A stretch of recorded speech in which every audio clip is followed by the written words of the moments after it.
Ano nangyari sa loob? Nasaktan ba kayo? Hindi niyo kasi ako sinama. May nagtangka sa buhay ko. Gusto kong alamin mo kung kanino nagtatrabaho yung buong. Alamin ko sa inyo. Senyor, hindi ba siya alam eh? Anong ginagawa niyan dito?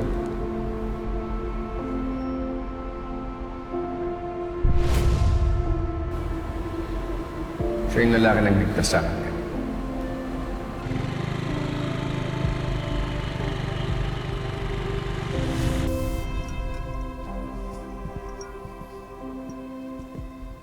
Senyor, malalim yung iniisip mo.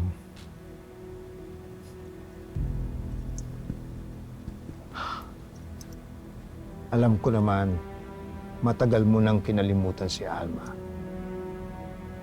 Although, naging malaking bahagi siya ng tinalikuran mong buhay bago ka naging leader ng Golden Scorpion.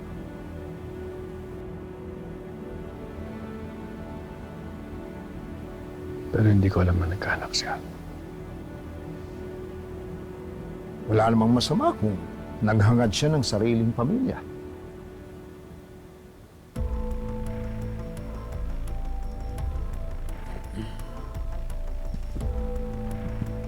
Pero yung edad ng anak ni Alma,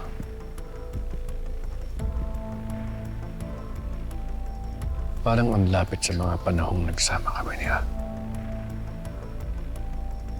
Teka.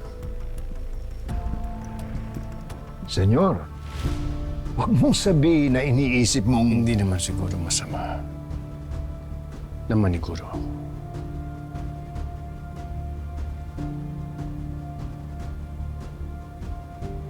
Sinabi niya sa akin ang pangalan niya.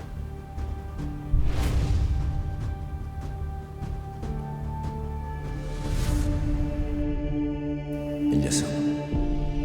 Elias Guerrero.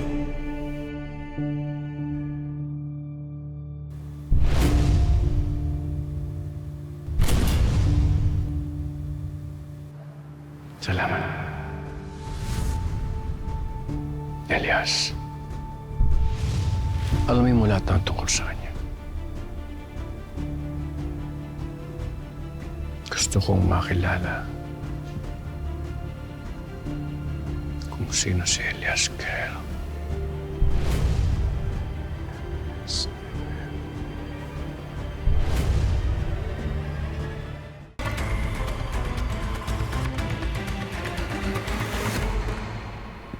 Senyor,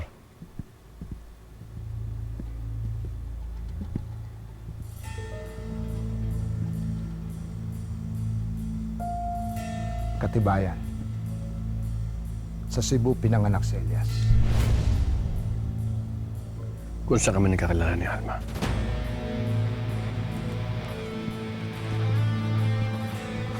Ilang taon na siya? 28. Tumutugma, hindi ba? 28 years na ako naging leader ng Golden Scorpion. Simula na pinaglayo niyo kami ni Alma.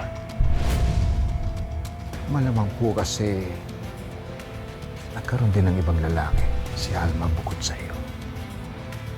Hindi ganun ang pagkakilala ko ngayon. Maging ganun man, ano ang plano mo kung sakasakaling totoo nga na may isa ka pang anak bukod kay Calvin?